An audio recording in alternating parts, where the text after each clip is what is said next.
Kakati akatambika entansi nako tansi wali ne Spice Dana muganda wange wali ne Kalole Kazita muganda wange gwe alaba Jamina nti yogi banange omuyimbi Spice Dana yetagwayo ate mwana ono ayagala nnyo kye bayita music muganda wange anyumirwa nnyo kye bayita music life yo yonna eri mu music muganda wange nawabanga ayimba olabanga omwana ekigambo abeera kyayimba abeera nga akifiiringa muganda wange wali wonna kakati no batutudde kulimba luno.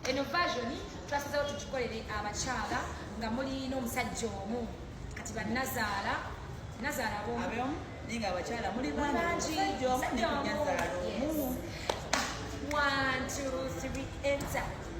We fell in love with your lovely son. We love your son. We love your son. We love you. Mommy, we love your son. We love your son. Hey. Mama, we fell in love with your lovely son. We love your son. We love your son.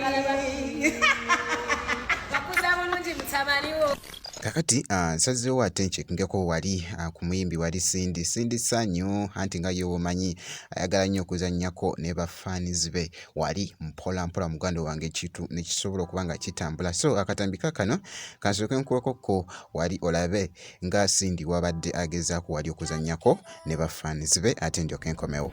Hey, what's up, people? This is Cindy Bieben. It's definitely the king herself. Now, what would you do with $1 billion shillings? I'd buy a house, I'd buy a car, I'd buy land. Is that a business? Anyway, billion is easy on a lotto. Now let's play a game. Dial *278# or go online on www.ugandalottery.go.ug and get yourself a ticket. Let me know what happens.